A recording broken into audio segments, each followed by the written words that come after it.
Halo guys, apa kabar kalian semua? Mimin di sini bakal melanjutkan alur cerita Sword Star. Disclaimer dulu bahwa kemungkinan besar ada perbedaan antara novel dan versi Donghuanya, tapi alur cerita utamanya tetap sama. Jadi tanpa ragu, Mimin akan membawakan alur ceritanya. Tanah Suci Bulan Ungu memperlakukan Lo Feng dengan permusuhan seperti itu berkali-kali. Sebelumnya, mereka telah campur tangan dalam perang internal alam semesta asli, berusaha mencabut dan menghancurkan fondasi manusia untuk selamanya. Dan sekarang, mereka ingin menghancurkan Lo Feng di dunia jin. Untunglah, aku telah menerima gelar. Kalau tidak, aku akan terperangkap dalam situasi yang tidak siap. Menghancurkan tubuhku sendiri untuk memastikan kelangsungan hidupku sudah lebih dari apa yang dapat ku minta. Lo Feng sedikit terintimidasi setelah kejadian yang menimpanya. Jika dia tidak menerima gelar, ada dua kemungkinan yang akan terjadi. Yang pertama adalah dihabisi langsung oleh Ratu Angsa, yang berarti kematian yang sesungguhnya tanpa kesempatan kedua untuk bangkit kembali. Hasil lainnya adalah bahwa dengan kemauannya sendiri, dia harus memanfaatkan beberapa detik yang dimilikinya untuk menghancurkan dirinya sendiri sebelum dia jatuh ke dalam ilusi. Jika dia bisa menghancurkan dirinya sendiri, setidaknya dia bisa melindungi dirinya dari kematian, bahkan jika dua tubuhnya yang lain hancur. Namun, harta yang dibawanya, seperti pedang bayangan darah dan perahu mausoleum akan hilang, terutama perahu mausoleum karena ada ruang warisan di dalamnya. Tentu saja, hanya seorang pewaris yang dapat memasuki ruang warisan. Ruang warisan berada di bawah kendali tubuh energinya yang lain. Jadi meskipun direbut oleh lawannya, pihak lain itu tetap tidak akan dapat masuk. Namun sementara pihak lain ditolak masuk, tubuh aslinya di bumi juga tidak akan memiliki kesempatan untuk masuk. Hanya tubuh energinya yang lain yang dapat terus berada di dalam ruang warisan ini. Dan ruang warisan ini hilang di luar. Jenderal Salju Harmonis, dia menatap Lo Feng. Bima Sakti, kedua komandan itu, Ratu Angsa dan Wu Pemoles Api, bagaimana rencanamu menghadapi mereka? Lo Feng mengerutkan kening. Jelas bahwa dia sedang merasakan kemarahan. Salju Harmonis langsung menjawab, mereka berdua tidak tahu identitas aslimu sebelumnya. Mereka menganggapmu sebagai prajurit biasa. Itulah sebabnya mereka bersikap seperti itu. Salju Harmonis, Lo Feng menyela. Kau boleh yakin bahwa aku tidak terlalu ekstrim untuk mengincar nyawa mereka. Namun, karena telah memaksakan keberuntungan mereka dan mencoba mengalahkanku, tidak mungkin aku bisa membiarkan mereka lolos begitu saja. Hukuman untuk mereka sangat sederhana. Lo Feng pernah mengalami hukuman itu sekali. Tetapi apa yang dia katakan membuat Salju Harmonis berkedip tak percaya. Hampir tak terbayangkan bagi seseorang seperti Bima Sakti, yang merupakan pewaris Raja Dewa, untuk menemukan metode penanganan seperti itu. Apakah kamu mengerti? Tanya Lo Feng. Wusi Pemoles Api dan Ratu Angsa berada dalam kondisi menyedihkan. Mereka berdua terikat oleh tali yang terbuat dari aliran udara yang terkondensasi. Jadi, tidak mungkin mereka bisa bergerak sama sekali. Keduanya tergeletak di tanah. Di permukaan mereka sudah terlihat menyedihkan, tetapi di dalam hati mereka merasa semakin cemas dan bingung. Keduanya dapat melihat Lo Feng dan Salju Harmonis yang tidak jauh dari sana. Bahkan jika mereka dapat melihat keduanya sedang berbicara, mereka tidak dapat mendengar sepatah kata apapun yang sedang dibicarakan. Ratu Angsa, kau benar-benar membuatku mendapat masalah besar kali ini, kata Wu Pemoles Api dengan marah dan geram. Aku juga dalam masalah besar, kata Ratu Angsa, juga tidak mampu menahan emosinya. Bagaimana aku bisa tahu? Dari apa yang aku ketahui, keempat jenderal itu adalah yang tertinggi dan terkuat di dunia jin kita. Sekarang Tuan Bima Sakti ini muncul entah dari mana. Dunia jin kita jelas tidak seperti yang terlihat di permukaan. Jauh lebih misterius. Aku hanya tidak menyangka kita harus menjadi orang-orang yang berkesempatan menemukan sisi misterius ini.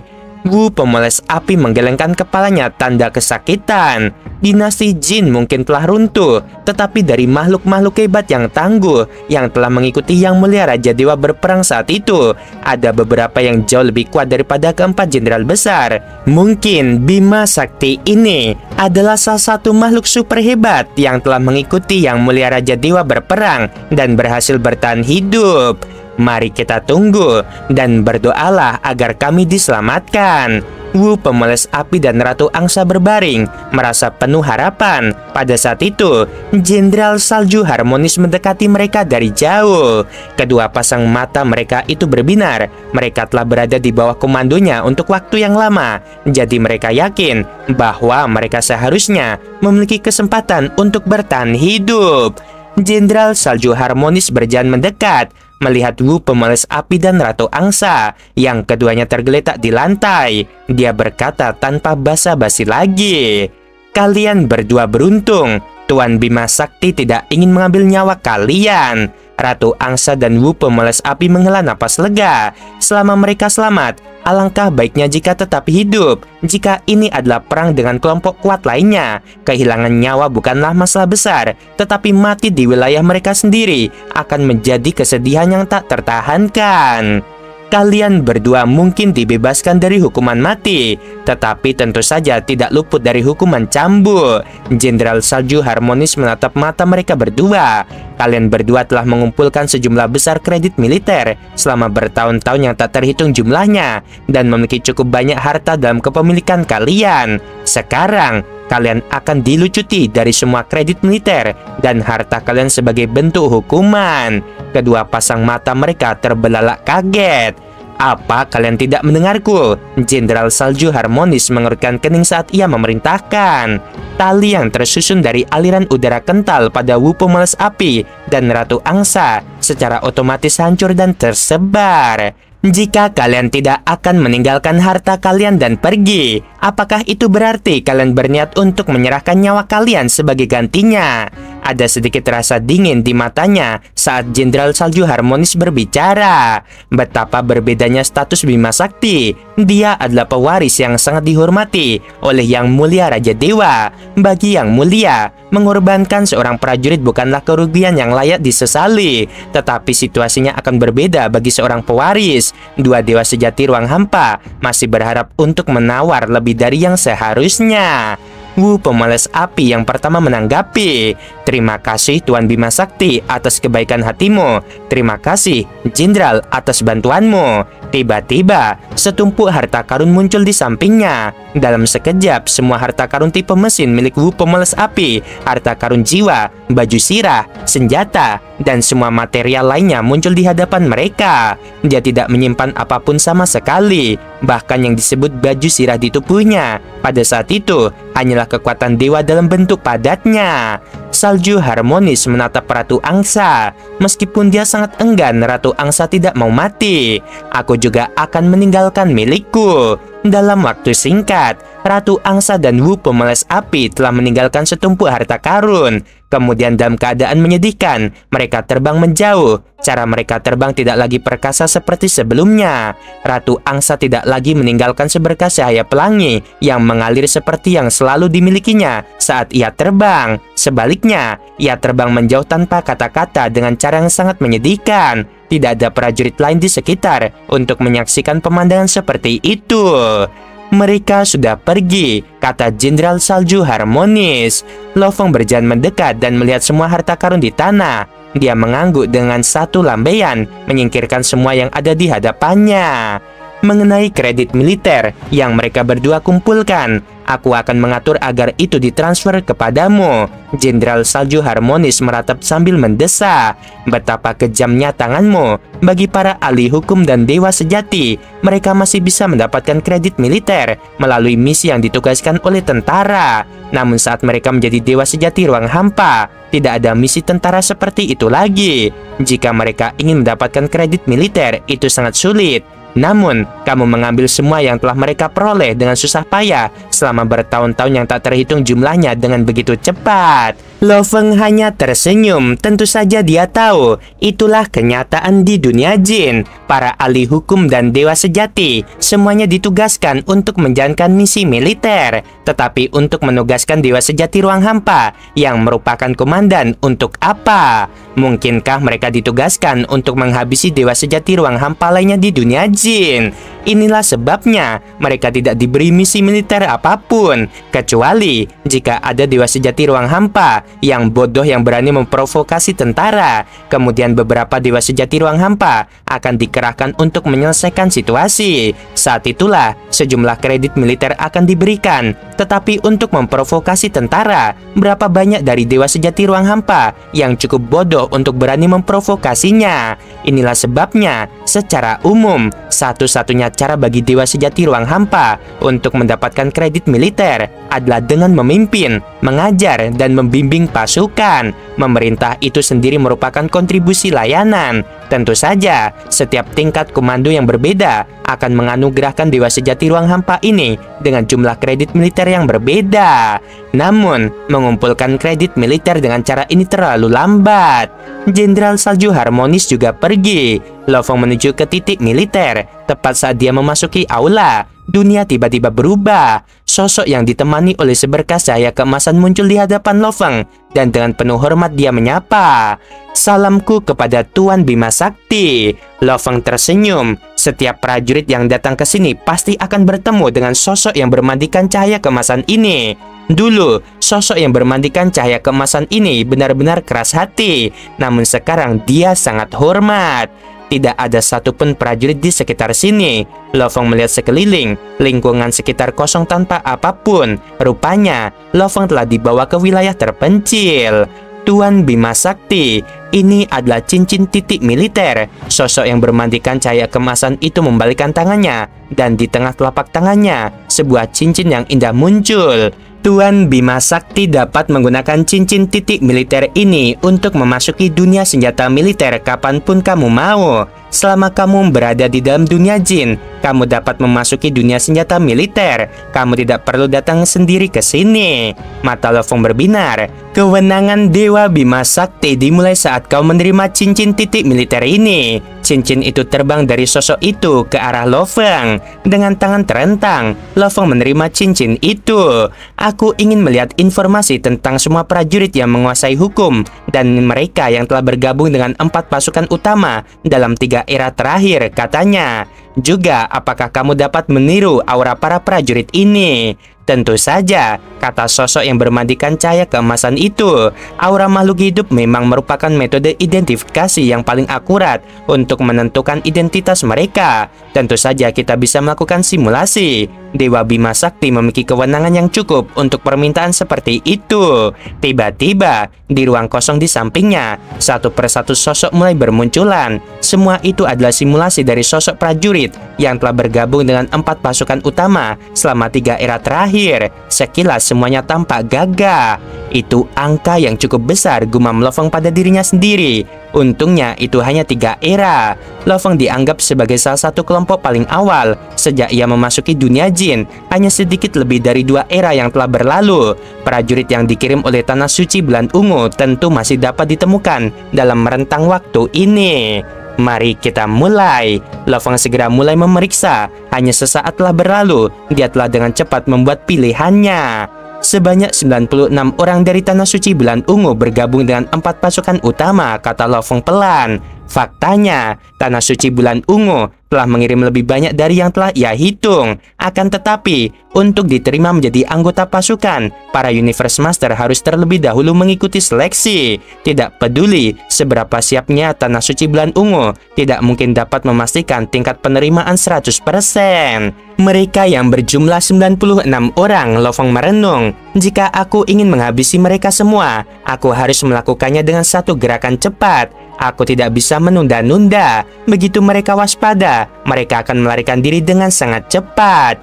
tepat saat Lo Feng sedang mempertimbangkan bagaimana ia harus menghabisi 96 Universe Master dari Tanah Suci Bulan Ungu. Ekspresinya menunjukkan sedikit perubahan. Jika aku menghabisi mereka semua kali ini, bukankah aku akan membuat Tanah Suci Bulan Ungu waspada? Lalu ketika era berikutnya tiba, apakah Tanah Suci Bulan Ungu masih akan mengirim Universe Master ke sini? Di alam semesta asli, wilayah rahasia purba di samudera terpencil yang tak berujung, Guru, di tengah ombak yang dahsyat, muncullah satu sosok. Sosok itu tidak lain adalah Lo Feng. Pemimpin kota primal berkata sambil menatapnya. Kamu bilang kamu punya wewenang untuk menghabisi semua Universe Master Tanah Suci Bulan Ungu yang ada di dunia jin. Lo Feng mengangguk. Misi Menara Wuci, kesempatan antara Raja Dewa dan dirinya sendiri. Sangat tidak mungkin Lo Feng memberitahu orang lain tentang hal ini atau beberapa faktor lainnya. Tanah Suci Bulan Ungu ini selalu melawan kita manusia, kata Lo Feng dengan suara rendah. Jika bukan karena fakta bahwa aku memiliki status dan tingkat otoritas yang berbeda di dunia jin, aku khawatir aku hampir dipermainkan sampai mati oleh mereka. Kali ini aku harus membalas dendam dengan baik. Biarkan mereka Tanah Suci Bulan Ungu tidak dapat memperoleh kembali kekuatan dan vitalitas mereka dalam beberapa era reinkarnasi berikutnya. Tapi aku berpikir era kedua belum berakhir, hanya sebagian darinya yang telah berlalu. Jadi aku menduga mereka kemungkinan akan mengirim kelompok besar lainnya selama era ketiga. Sekarang era ketiga sudah dekat. Ketika waktunya tepat, aku akan melemparkan jaring dan memusnahkan mereka sekali dan untuk selamanya. Mata pemimpin kota primal berbinar saat dia mengangguk berulang kali. Hebat, mereka menggunakan era pertama untuk mencari tahu lebih banyak tentang tempat itu. Di era kedua, mereka hanya mengirim sebagian dari Universe Master mereka. Ketika era ketiga tiba, mereka akan mengirim kelompok lain. Saat itu, di dalam samudera alam semesta kita, hampir setengah dari setiap kelompok akan dianggap telah memasuki dunia jin. Untuk bergerak, kita memang harus menunggu hingga era ketiga. Juga, kita tidak hanya harus bergerak melawan Tanah Suci Bulan Ungu, tetapi kita juga harus bergerak melawan aliansi pasukan bersatu yang tampaknya selalu melawan aliansi manusia. Kita mungkin berada di atas angin sekarang, tetapi untuk benar-benar mendapatkan keuntungan mutlak, siapa yang tahu berapa lama itu akan berlangsung. Sekarang setelah kamu berada di dunia jin, mari kita habisi mereka yang ada di dunia jin dengan satu pukulan. Kekuatan para iblis, prajurit serangga, ras robot, dan beberapa ras lainnya pasti akan melemah. Pada akhirnya, mereka tidak akan lagi memiliki kemampuan untuk melawan. Mata pemimpin kota primal berbinar karena kegilaan dan antisipasi. Ruang di sekitar mereka terasa hening, nyaris hampa dari suara. Namun di tengah kekosongan itu, aura kekuasaan yang luar biasa memancar dari dua sosok yang berdiri berdampingan, Lo Feng dan pemimpin kota primal. Kedua tokoh ini tengah membicarakan masa depan seluruh umat manusia dan kemungkinan juga masa depan alam semesta. Benar sekali, gumam Lo Feng, matanya berbinar penuh semangat. Kalau begitu, kita umat manusia akan memiliki lebih banyak era untuk berkembang. Pemimpin kota primal mengangguk perlahan. Suaranya dalam, penuh tekanan sejarah dan harapan masa depan. Itulah sebabnya, Lo Feng, tanggung jawab besar kini berada di pundakmu. Dan kali ini, kita harus berhasil dalam satu kesempatan. Lo Feng menatapnya, menyadari bahwa yang dipertaruhkan bukan hanya medan perang, bukan sekadar kebanggaan ras, tapi seluruh garis waktu perkembangan manusia. Periode alam semesta asli adalah masa paling krusial bagi ras manapun, lanjut pemimpin kota primal, karena hanya dalam periode ini, para Trugat bisa lahir. Setelahnya, tidak akan ada lagi kelahiran mereka. Kita tidak boleh menyia-nyiakannya. Tak lama setelah itu, Lo Feng kembali ke markasnya di pasukan Sungai Piton. Di sebuah rumah batu yang sunyi, ia berdiri di tengah ruangan dan mengeluarkan cincin berwarna perak kebiruan yang berkilau. Cincin titik militer, gumamnya. Mulai, dengan aliran kekuatan yang mengalir dari tubuhnya, sekeliling rumah berubah secara drastis. Ia kini berdiri di sebuah dunia virtual luas. Di hadapannya, muncul sosok makhluk berkulit emas yang memancarkan aura mesin dan kecerdasan buatan. Tuan Bima Sakti, ucap makhluk itu dengan suara hormat. Aku di sini untuk melayanimu. Kamu dapat mengakses inti dunia jin melalui cincin ini. Perlu diketahui, aku tidak menyimpan barang berharga secara langsung. Namun cincin ini dapat membentuk dunia titik militer. Sebagian besar barang harus dikirim melalui transportasi. Lo Fong mengangguk paham. Biarkan aku memeriksa jumlah poin militerku dulu. Makhluk emas itu menatap sejenak, lalu menjawab dengan cepat. Tuan Bima Sakti, poin militermu adalah 661.500. Selain itu, kamu memiliki otoritas tertinggi. Artinya kamu bisa membeli dan mengembalikan barang dengan nilai kredit yang sama. Senyum tipis menghiasi wajah Lo Fong. Itu luar biasa. Biasanya, para komandan hanya bisa menukar barang dengan rasio yang tidak adil.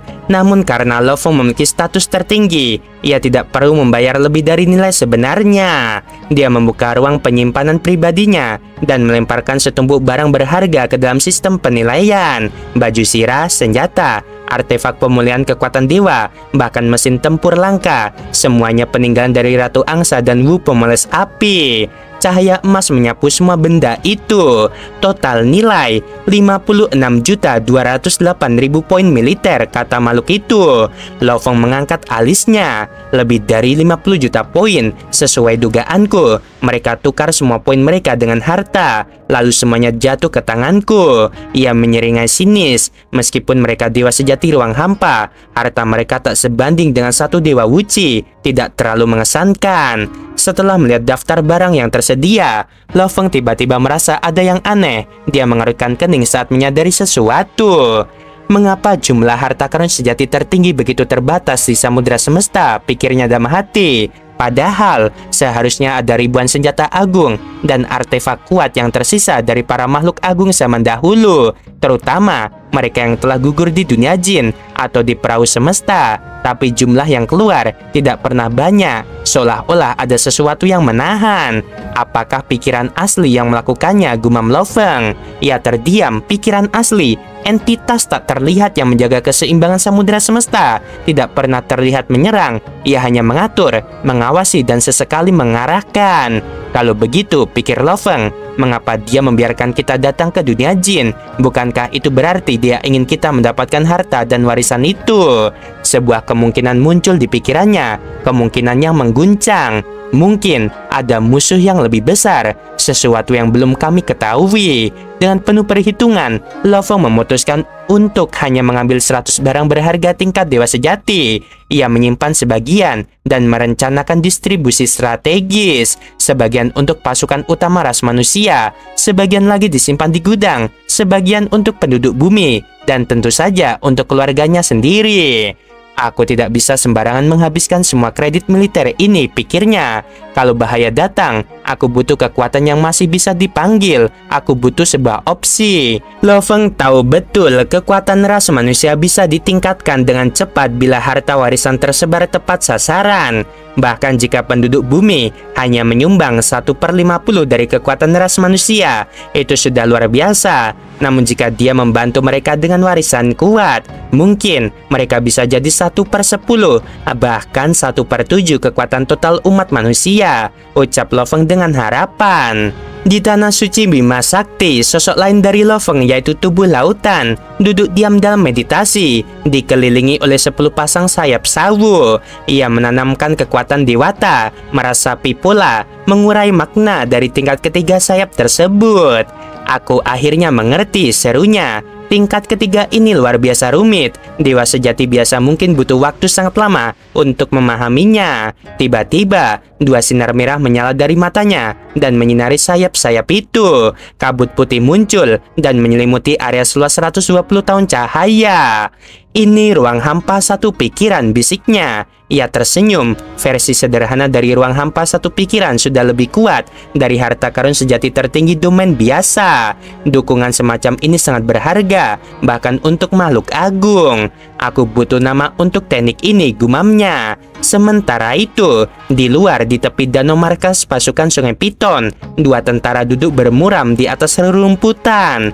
Di mana Ratu Angsa? Tanya yang satu menghela napas. Kami sudah menunggu 6 hari, katanya. Kalau dia lewat, dia selalu meninggalkan pelangi. Dan tidak ada kabar bahwa Bima Sakti sudah mati. Kita harus bagaimana sekarang?